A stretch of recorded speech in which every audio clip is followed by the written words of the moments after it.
ನಮಸ್ಕಾರ ವಿದ್ಯಾರ್ಥಿಗಳೇ, ಪ್ರಜಾವಾಣಿಯ master mind video ತರಗತಿಗಳಿಗೆ ತಮಗೆಲ್ಲರಿಗೂ ಸ್ವಾಗತ.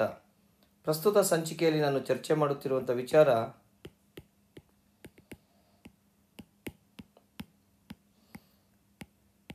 ಹಿರೋಶಿಮಾ ಸಮಿಟ್ ಅಥವಾ ಹಿರೋಶಿಮಾ ಸಮಾವೇಶ ಅಂತ ಹೇಳ್ಬೋದು. ಇತ್ತೀಚೆಗೆ ಹಿರೋಶಿಮಾದಲ್ಲಿ G7 ಸಮಾವೇಶವನ್ನು ಆಯೋಜಿಸಲಾಗಿತ್ತು. ಏನಿದು G7 ಸಮಾವೇಶ? ಮೊದಲನೇದಾಗಿ ಇದ್ರ ಬಗ್ಗೆ ಒಂದು ಮಾಹಿತಿಯನ್ನು ಕೊಡಬೇಕು ಅಂತಂದರೆ, 1975ರಲ್ಲಿ Italy, Japan, United Kingdom, America ಸಂಯುಕ್ತ ಸಂಸ್ಥಾನ, ಪಶ್ಚಿಮ ಜರ್ಮನಿ, ಇವತ್ತು ಪಶ್ಚಿಮ ಮತ್ತು ಪೂರ್ವ ಜರ್ಮನಿಗಳು ಎರಡು ಜೊತೆಯಾಗಿದೆ. ಒಂದು ಕಾಲದಲ್ಲಿ ಪಶ್ಚಿಮ ಜರ್ಮನಿಯಲ್ಲಿ ಬಂಡವಾಳಶಾಹಿ ಸಿದ್ಧಾಂತ ಇತ್ತು, ಮತ್ತೊಂದು ಕಡೆ ಪೂರ್ವ ಜರ್ಮನಿಯಲ್ಲಿ ಕಮ್ಯುನಿಸ್ಟ್ ಸಿದ್ಧಾಂತ ಇತ್ತು. ಈಗ ಪಶ್ಚಿಮ ಮತ್ತು ಪೂರ್ವ ಜರ್ಮನಿ ಎರಡೂ ಕೂಡ ಒಂದಾಗಿ ಆ ಗೋಡೆಯನ್ನು ಒಡೆದಾಕಿ ಈಗ ಅದು ಒಂದು ಜರ್ಮನಿ ಆಗಿದೆ. ಸೊ ಅವತ್ತು ಇದೇನಾಗಿತ್ತು ಅಂದರೆ, ಪಶ್ಚಿಮ ಜರ್ಮನಿ ಮತ್ತು ಫ್ರಾನ್ಸ್ ರಾಷ್ಟ್ರಗಳು ಈ ಒಕ್ಕೂಟವನ್ನು ಪ್ರಾರಂಭ ಮಾಡ್ತವೆ. ಸೊ ಈ ಒಕ್ಕೂಟವನ್ನು ಪ್ರಾರಂಭ ಮಾಡಿದ ಪ್ರಮುಖ ಉದ್ದೇಶ ಅಂತಂದರೆ, ಕಮ್ಯುನಿಸ್ಟ್ ಶಕ್ತಿಗಳನ್ನು ದೂರ ಇಡೋದು ಮತ್ತು ಜಾಗತಿಕ ಮಟ್ಟದ ಸಮಸ್ಯೆಗಳನ್ನು ಎಲ್ಲ ರಾಷ್ಟ್ರಗಳು, ಅಂದರೆ ಸದಸ್ಯತ್ವವನ್ನು ಹೊಂದಿರುವಂತಹ ರಾಷ್ಟ್ರಗಳು ಮುಕ್ತವಾಗಿ ಚರ್ಚಿಸಿ ಪರಿಹಾರಗಳನ್ನ ಕಂಡುಕೊಳ್ಳೋದಾಗಿತ್ತು. ಇದು 1975ರಲ್ಲಿ 6 ರಾಷ್ಟ್ರಗಳು ಮಾತ್ರ ಇದ್ದಿದ್ದು. ಈಗಾಗಲೇ ನಾನು ಹೇಳ್ದಂಗೆ Italy, Japan, United Kingdom, United States of America, West Germany ಮತ್ತು ಫ್ರಾನ್ಸ್ ರಾಷ್ಟ್ರಗಳು. ಇದಾದ ನಂತರ 1976ರಲ್ಲಿ ಕೆನಡಾ ರಾಷ್ಟ್ರನ ಈ ಒಂದು G7 ಒಕ್ಕೂಟ, ಅಂದರೆ G6 ಇತ್ತು, ಕೆನಡಾ ರಾಷ್ಟ್ರನ ಇದರಲ್ಲಿ ಸೇರಿಸ್ಕೊಂಡ ಮೇಲೆ G7 ಆಗುತ್ತೆ. ಸೊ G7 ಆದ ನಂತರ 1976ಅಲ್ಲಿ ಫಸ್ಟ್ ಟೈಮ್ ಇದೊಂದು ಸಮಾವೇಶ ನಡೆದಿದ್ದು. ಎಲ್ಲಿ ಅಂತಂದರೆ, ಅಮೆರಿಕ ಸಂಯುಕ್ತ ಸಂಸ್ಥಾನದ ಯುರ್ಟೋರಿಕೋ ಎನ್ನುವ ಸ್ಥಳದಲ್ಲಿ. ಅದು ಅದು ಸೈಲೆಂಟ್ ಆಗುತ್ತೆ, ಯುರ್ಟೋರಿಕೋ. ಇದಾದ ನಂತರ 1981ರಿಂದ ಐರೋಪ್ಯ ಒಕ್ಕೂಟ ಕೂಡ ಸಮಾವೇಶದಲ್ಲಿ ಭಾಗವಹಿಸ್ತಾ ಇದೆ. ಸೊ ಬಹುಕಾಲ ಈ ರಾಷ್ಟ್ರಗಳೇ G7 ಆಗೇ ಇತ್ತು. ಆದರೆ 1998ರಲ್ಲಿ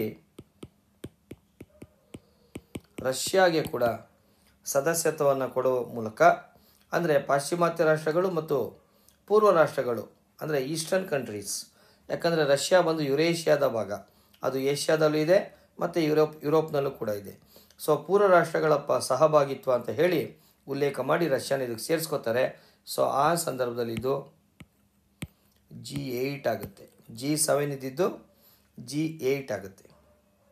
ಇದಾದ ನಂತರ 2014ರಲ್ಲಿ ರಷ್ಯಾ ಉಕ್ರೇನ್ ರಾಷ್ಟ್ರದಿಂದ ಕ್ರಿಮಿಯಾ ಪ್ರದೇಶವನ್ನು ವಶಪಡಿಸ್ಕೊಳ್ತಾರೆ. ಯಾವಾಗ ಉಕ್ರೇನ್ನಿಂದ ಕ್ರಿಮಿಯಾನ ರಷ್ಯಾ ಒತ್ತಾಯಪೂರ್ವಕವಾಗಿ ಅದನ್ನು ವಶಪಡಿಸ್ಕೋತಾರೋ, ಆಗ ಉಕ್ರೇನ್ ರಾಷ್ಟ್ರದ ಸಾರ್ವಭೌಮತೆ ಮತ್ತು ಅಲ್ಲಿನ ಒಂದು ರೀಜನಲ್ ಇಂಟಿಗ್ರಿಟಿ, ಪ್ರಾದೇಶಿಕ ಸಮಗ್ರತೆಗೆ ರಷ್ಯಾದಿಂದ ಧಕ್ಕೆ ಆಗಿದೆ ಅನ್ನೋ ಒಂದು ಕಾರಣಕ್ಕಾಗಿ ರಷ್ಯಾನ ಈ ಒಕ್ಕೂಟದಿಂದ ಹೊರಗಡೆ ಕಳಿಸ್ತಾರೆ. ಮತ್ತೊಂದು ಸಲ ಇದು 1998ರಿಂದ 2014ವರೆಗೂ G8 ಆಗಿತ್ತು. ಮತ್ತೊಂದು ಸಲ ಇದೇನಾಗುತ್ತೆ, G7 ಅಂತ ಹೇಳಿ ಮತ್ತೆ ಇದು ಪರಿವರ್ತನೆ ಆಗುತ್ತೆ. ಸೊ 2014ರಲ್ಲಿ ಯಾವ ಕಾರಣಕ್ಕೆ ಹೊರಗಡೆ ಹೋಯಿತು ಅಂತ ಹೇಳ್ಬೋದು. ಇಲ್ಲಿ ವಿಶೇಷತೆ ಏನಂತಂದರೆ, ಈ G7 ಪ್ರತಿ ವರ್ಷ ಈ ಸದಸ್ಯ ರಾಷ್ಟ್ರಗಳಲ್ಲಿ ಒಂದು ಸದಸ್ಯ ರಾಷ್ಟ್ರ ಸಮಾವೇಶವನ್ನು ಆಯೋಜಿಸ್ತವೆ. ಅಂದರೆ ಆ ಸಮಾವೇಶದಲ್ಲಿ ಆಯೋಜಿಸುವ ರಾಷ್ಟ್ರಕ್ಕೆ ಅಧ್ಯಕ್ಷತೆ ಇರುತ್ತೆ. ಸೊ ಅಧ್ಯಕ್ಷತೆಯನ್ನು ವಹಿಸಿಕೊಂಡಂತಹ ರಾಷ್ಟ್ರ ಆ ವರ್ಷ ಯಾವ ವಿಚಾರಗಳಿಗೆ ಸಂಬಂಧಪಟ್ಟಂತೆ ಚರ್ಚಿಸಬೇಕು, ಅದರ ರೂಪುರೇಷೆಗಳೇನು, ಅದರ ಕಾರ್ಯಸೂಚಿಗಳೇನು, ಪ್ರತಿಯೊಂದನ್ನು ಕೂಡ ಸಿದ್ಧಪಡಿಸುವ ಅಧಿಕಾರ ಅಧ್ಯಕ್ಷತೆಯನ್ನು ಹೊಂದಿರುವಂತಹ ರಾಷ್ಟ್ರಕ್ಕೆ ಕೊಡ್ತಾರೆ. ಸೊ ಈಗ ಪ್ರೆಸೆಂಟ್ಲಿ ನಿಮಗೆಲ್ಲ ಗೊತ್ತಿರೋ ಹಾಗೆ ಅಧ್ಯಕ್ಷತೆ ವಹಿಸಿರೋದು ಯಾವುದು? ಜಪಾನ್. ಇನ್ನು 2024ರಲ್ಲಿ ಅಧ್ಯಕ್ಷತೆಯನ್ನು ಇಟಲಿ ವಹಿಸುತ್ತೆ. ಆಗ ಇಟಲಿ ಡಿಸೈಡ್ ಮಾಡುತ್ತೆ ಆ ಒಂದು ಒಕ್ಕೂಟದಲ್ಲಿ, ಆ ಒಂದು ಸಮಾವೇಶದಲ್ಲಿ ಯಾವುದ್ರ ಬಗ್ಗೆ ಚರ್ಚೆ ಮಾಡಬೇಕು ಅಂತ ಹೇಳಿ. ಇನ್ನು ಪ್ರಸ್ತುತ ಸಮಾವೇಶದ ವಿಚಾರಕ್ಕೆ ಬರೋಣ. ಸೊ ಇಲ್ಲಿ ಈಗಾಗಲೇ ಜಪಾನ್ ಇದನ್ನು ಒಕ್ಕೂಟ ಸಮಾವೇಶದ ಅಧ್ಯಕ್ಷತೆ ವಹಿಸಿರೋದ್ರಿಂದ ಹಿರೋಶಿಮಾದಲ್ಲೇ ನಡೆಸಬೇಕು ಅಂತ ಹೇಳಿದ್ದಾರೆ. ಯಾಕೆ ಹಿರೋಶಿಮಾದಲ್ಲಿ, ಯಾಕೆ ಕಾರಣ ಏನಂತಂದರೆ, ಇವತ್ತು ಜಗತ್ತನ್ನು ಕಾಡುತ್ತಿರುವಂಥ ಒಂದು ಪ್ರಾಬ್ಲಮ್ ಏನಂತಂದರೆ ನ್ಯೂಕ್ಲಿಯರ್ ಬಾಂಬ್ಸ್, ಇನ್ನೊಂದು ಪ್ರಾಲಿಫರೇಷನ್, ಅಣು ಶಸ್ತ್ರಾಸ್ತ್ರಗಳು ಮತ್ತು ಅಣು ಪ್ರಸರಣ. ಈ ಎರಡೂ ವಿಚಾರಗಳಿಗೆ ಸಂಬಂಧಪಟ್ಟಂತೆ ಸಾಧ್ಯವಾದಷ್ಟು ಯಾವ್ಯಾವ ರಾಷ್ಟ್ರಗಳ ಬಳಿ ಅಣು ಬಾಂಬ್ಗಳಿದೆಯೋ ಅದನ್ನು ನಿಶ್ಶಸ್ತ್ರೀಕರಣ ಮಾಡುವಂಥ ಉದ್ದೇಶದಿಂದ ಮತ್ತು ಈ ಪರಮಾಣು ಬಾಂಬ್ಗಳ ತಂತ್ರಜ್ಞಾನಕ್ಕೆ ಸಂಬಂಧಪಟ್ಟಂತೆ ಪ್ರಸರಣವನ್ನು ಸಂಪೂರ್ಣವಾಗಿ ತಡೆಗಟ್ಟುವ ಉದ್ದೇಶದಿಂದ ಈ ಒಂದು ಹಿರೋಶಿಮಾನೇ ಸೆಲೆಕ್ಟ್ ಮಾಡಿದ್ದಾರೆ. ಯಾಕಂದರೆ ಅಟೋಮ್ ಬಾಂಬ್ ದಾಳಿಗೆ ಸಿಲುಕಿದ್ದಂತಹ 2 ನಗರಗಳಲ್ಲಿ ಒಂದು ಹಿರೋಶಿಮಾ ಮತ್ತೊಂದು ನಾಗಸಾಕಿ. ಅದಕ್ಕೋಸ್ಕರ ಅತಿ ಹೆಚ್ಚು ಒಂದು ಸಮಸ್ಯೆ ಅನುಭವಿಸಿದಂಥ ಪ್ರದೇಶ ಯಾವುದು? ಹಿರೋಶಿಮಾ ಆಗಿರೋದ್ರಿಂದ ಹಿರೋಶಿಮಾನೇ ಈ ಒಂದು ಜಾಗವನ್ನು ಆಳ್ಕೊಂಡಿದ್ದಾರೆ. ಮತ್ತು ಈ ಒಂದು ಸಮಾವೇಶದ ಚರ್ಚೆಯ ವಿಷಯ ನಿಮಗೆ ಈಗಾಗಲೇ ಗೊತ್ತಾಗಿರುತ್ತೆ. ಏನದು ಅಂತಂದರೆ ನ್ಯೂಕ್ಲಿಯರ್ ಬಾಂಬ್ಸ್ಗಳನ್ನ ಎಷ್ಟಾಗುತ್ತೋ ಅಷ್ಟು ನಿಶ್ಶಸ್ತ್ರೀಕರಣ ಮಾಡೋದು ಮತ್ತು ಪ್ರಸರಣದ ಸಮಸ್ಯೆನ ತಡೆಗಟ್ಟೋದು ಈ ಒಂದು ಸಮಾವೇಶದ ಮುಖ್ಯಸ್ಥ ಆಗಿತ್ತು. ಇದ್ರ ಜೊತೆಗೇನು ಈ ಸಮಾವೇಶದ ವಿಶೇಷತೆ, ಭಾರತದ ಪ್ರಧಾನಮಂತ್ರಿಗಳನ್ನು ಇಲ್ಲಿ ಅಬ್ಸರ್ವರ್ ಭಾಗವಹಿಸೋದಕ್ಕೆ ಒಂದು ಅವಕಾಶವನ್ನು ಕೊಟ್ಟಿದ್ದರು. ಸೊ ಅದರ ಆಧಾರದ ಮೇಲೆ ಭಾರತದ ಪ್ರಧಾನಮಂತ್ರಿಗಳಾದ ನರೇಂದ್ರ ಮೋದಿಯವರು ಕೂಡ ಸಮಾವೇಶದಲ್ಲಿ ಭಾಗವಹಿಸಿದರು ಅಂತ ಹೇಳ್ಬೋದು. ಇಲ್ಲಿ ಈ ನ್ಯೂಕ್ಲಿಯರ್ ಎನರ್ಜಿಯಿಂದ ಆಗುತ್ತಿರುವಂಥ ಸಮಸ್ಯೆ, ಬಾಂಬ್ಸಿಂದ ಆಗ್ತಿರುವಂಥ ಸಮಸ್ಯೆ, ಮುಂದಿನ ದಿನಗಳಲ್ಲಿ ಏನಾಗ್ಬೋದು, ಇದರ ಪ್ಲಸ್ ಏನು ಮೈನಸ್ ಏನು ಎಲ್ಲದರ ಬಗ್ಗೆ ಕೂಡ ಡಿಸ್ಕಷನ್ ಮಾಡಿ ನಿರ್ಧಾರ ತಗೋಬೇಕು ಅಂತ ಹೇಳಿ ಇಲ್ಲಿ ಚರ್ಚೆಗಳಾಗುತ್ತೆ. ಇನ್ನೊಂದು ಈ ಒಂದು ಸಭೆಯಲ್ಲಿ ಚರ್ಚೆಯಾದ ಮತ್ತೊಂದು ಪ್ರಮುಖ ಅಂಶ ಯಾವುದು ಅಂತಂದರೆ, ಜಗತ್ತಿನ ಮಟ್ಟದಲ್ಲಿ ಯಾವುದೇ ಸಮಸ್ಯೆಗಳಾದರೂ, ಈಗ ಫಾರ್ ಎಕ್ಸಾಂಪಲ್ ರಷ್ಯಾ ಮತ್ತು ಉಕ್ರೇನ್, ನೇರವಾಗಿ ರಷ್ಯಾ ಉಕ್ರೇನ್ ರಾಷ್ಟ್ರದ ಮೇಲೆ ದಾಳಿ ಆಯಿತು. ಇದನ್ನು ಮಾತುಕತೆಯ ಮೂಲಕ ಬಗೆಹರಿಸ್ಕೋಬೋದಾಗಿತ್ತು. ಇದನ್ನು ಸಹಭಾಗಿತ್ವದಲ್ಲಿ ಕೋಆಪರೇಷನ್ ಮೂಲಕ ಬದಲಾಯಿಸ್ಕೋಬೇಕು ಅನ್ನೋ ನಿಟ್ಟಿನಲ್ಲಿ, ಅಂದರೆ ರಷ್ಯಾಗೆ ಒಂದು ಪರೋಕ್ಷ ಸಂದೇಶವನ್ನು ಕೊಡುವ ಉದ್ದೇಶದಿಂದ ಇದನ್ನು ಕೂಡ ಚರ್ಚಾ ವಿಚಾರವಾಗಿ ತೆಗೆದುಕೊಂಡಿತ್ತು ಅಂತ ಹೇಳ್ಬೋದು. ಯಾಕೆ ಈ ಸಮಾವೇಶ ಅಷ್ಟು ಪ್ರಾಮುಖ್ಯತೆ ಆಗಿತ್ತು ಜಪಾನ್ಗೆ ಅಂತಂದರೆ, ಈ ಶೀತಲ ಸಮರದ ಎಲ್ಲ ಮುನ್ಸೂಚನೆಗಳು ಕಾಣಿಸ್ತಾ ಇದೆ ಈಗಾಗಲೇ. ಯಾಕಂದರೆ ಒಂದು ಕಾಲದಲ್ಲಿ USSR ಅಂದರೆ ಸೋವಿಯತ್ ಒಕ್ಕೂಟ ಮತ್ತು ಅಮೆರಿಕ ಸಂಯುಕ್ತ ಸಂಸ್ಥಾನದ ನಡುವಿನ ಶೀತಲ ಸಮರ ಆಲ್ಮೋಸ್ಟ್ ಅಲ್ಲಿ ಎಂಡ್ ಆಗಿದೆ. ಆದರೆ ಇವತ್ತು ಒಂದು ಕಡೆ ಚೈನಾ, ಮತ್ತೊಂದು ಕಡೆ ಅಮೇರಿಕ ಮತ್ತು ಅದರ ಸಹಚರರು ಮತ್ತು ಚೀನಾದ ಸಹಚರರು. ಚೀನಾ ಈಗ ತನ್ನ ಎಕನಾಮಿಕ್ ಮೈಟ್ ಅಥವಾ ತನ್ನ ಆರ್ಥಿಕ ಶಕ್ತಿಯಿಂದ ಹಲವಾರು ರಾಷ್ಟ್ರಗಳನ್ನು ತನ್ನ ತೆಕ್ಕೆಗೆ ತಗೋತಾ ಇರೋದು ನಿಮಗೆಲ್ಲರಿಗೂ ಗೊತ್ತಿರೋ ವಿಚಾರ.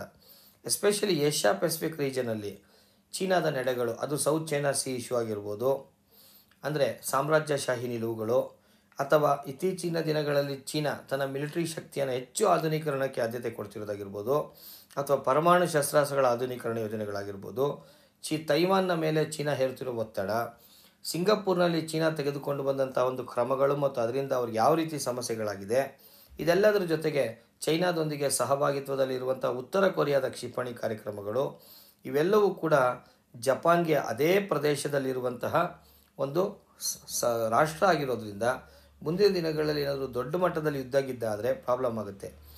ಈ ರೀತಿಯ ಅಂತಾರಾಷ್ಟ್ರೀಯ ಸಹಭಾಗಿತ್ವವನ್ನು ನೆಕ್ಸ್ಟ್ ಲೆವೆಲ್ಗೆ ತೊಗೊಂಡೋಗಿದ್ದು ಯಾವುದು ಅಂತಂದರೆ ಶಿಂಜೋ ಅಬೆ. ನಿಮಗೆಲ್ಲ ಗೊತ್ತು ಪ್ರಧಾನಮಂತ್ರಿಗಳು. ಬಟ್ ಈಗ ಶಿಂಜೋ ಅಬೆ ಅವರು ಇಲ್ಲ. ಈಗ ಜಪಾನ್ ಪ್ರಧಾನಮಂತ್ರಿಗಳಾದ ಫೂಮಿಯೋ ಕೆಸಿಡಾ, ಇವರ ಹೆಸರು ಫೂಮಿಯೋ ಕೆಸಿಡಾ, ಇವರು ಶಿಂಜೋ ಅಬೆ ಅವರ ಒಂದು ದೂರದೃಷ್ಟಿ ಏನಿತ್ತೋ ಅದೇ ನಿಟ್ಟಿನಲ್ಲಿ ಕೂಡ ಇವರು ಇದು ಮಾಡ್ತಾ ಇದ್ದಾರೆ. ಇನ್ನು ಹಿರೋಶಿಮಾ ಸಮಾವೇಶದಲ್ಲಿ ಬರೀ ಭಾರತ ಭಾಗವಹಿಸಿತ್ತಾ? ಖಂಡಿತವಾಗ್ಲೂ ಇಲ್ಲ. ಇಲ್ಲಿ ಯಾವ್ಯಾವ ರಾಷ್ಟ್ರಗಳು ಅಂತಂದರೆ ದಕ್ಷಿಣ Korea, Vietnam, Indonesia, Australia, Brazil ಎಲ್ಲ ರಾಷ್ಟ್ರಗಳು ಕೂಡ, ಈ 5 ರಾಷ್ಟ್ರಗಳು ಕೂಡ ಇಲ್ಲಿ ಭಾಗವಹಿಸಿದ್ದಾವೆ. ನೀವು ಗಮನಿಸ್ಬೋದು, ಬ್ರೆಜಿಲ್ ಬಂದು ಸೌತ್ ಅಮೇರಿಕನ್ ಕಂಟ್ರಿ, ಆಸ್ಟ್ರೇಲಿಯಾ ಬಂದು ಏಷ್ಯಾ ಪೆಸಿಫಿಕ್ ರೀಜನ್ ಇರುವಂಥ ಕಂಟ್ರಿ, ಇನ್ನು ದಕ್ಷಿಣ ಕೊರಿಯಾ, ವಿಯೆಟ್ನಾಂ ಮತ್ತು ಇಂಡೋನೇಷ್ಯಾ ಎಲ್ಲ ರಾಷ್ಟ್ರಗಳು ಕೂಡ ಇಲ್ಲಿ ಸಮಾವೇಶದಲ್ಲಿ ಭಾಗವಹಿಸಿ ಚರ್ಚೆ ಮಾಡೋದಕ್ಕೆ ಒಂದು ಅವಕಾಶವನ್ನು ಕಲ್ಪಿಸಿದ್ದರು ಅಂತ ಹೇಳ್ಬೋದು. ಇನ್ನು ಈ ಸಮಾವೇಶದ ಮತ್ತೊಂದು ಪ್ರಮುಖ ವಿಚಾರ ಅಂತಂದರೆ southern part of the continent, ದಕ್ಷಿಣ ಭಾಗ. ಯಾವುದು ದಕ್ಷಿಣ ಭಾಗ? ಆಸ್ಟ್ರೇಲಿಯಾ ದಕ್ಷಿಣ ಭಾಗದಲ್ಲಿದೆ, ಬ್ರೆಜಿಲ್, ದಕ್ಷಿಣ ಕೊರಿಯಾ, ಭಾರತ, ಇಂಡೋನೇಷ್ಯಾ ಇವೆಲ್ಲವು. ಅಂದರೆ ಪಾಶ್ಚಿಮಾತ್ಯ ರಾಷ್ಟ್ರಗಳೊಂದಿಗೆ ದಕ್ಷಿಣ ಭಾಗದಲ್ಲಿರುವಂಥ ರಾಷ್ಟ್ರಗಳ ಒಂದು ಪ್ರಾಮುಖ್ಯತೆ ಬಗ್ಗೆ ಸೊ ಈ ಪ್ರದೇಶದಲ್ಲಿರುವಂಥ ರಾಷ್ಟ್ರಗಳು ಈಗ ಕೈಗಾರೀಕರಣ ಚೆನ್ನಾಗಿ ಆಗ್ತಾ ಇದೆ. ಬಟ್ ಕೈಗಾರೀಕರಣದಿಂದ ವಂಚಿತರಾಗಿರುವಂಥ ರಾಷ್ಟ್ರಗಳಾಗಿದ್ದು, ಈ ರಾಷ್ಟ್ರಗಳನ್ನು ಈ ಸಮಾವೇಶದಲ್ಲಿ ಭಾಗವಹಿಸಿದ್ದು ಮತ್ತೊಂದು ವಿಶೇಷತೆ ಅಂತ ಹೇಳ್ತಾ ನಾನು ವಿಡಿಯೋನ ಮುಗಿಸ್ತಾ ಇದ್ದೀನಿ. ಎಲ್ಲರಿಗೂ ಧನ್ಯವಾದ. ಮತ್ತೊಂದು ವಿಡಿಯೋದಲ್ಲಿ ಭೇಟಿಯಾಗೋಣ. Thank you.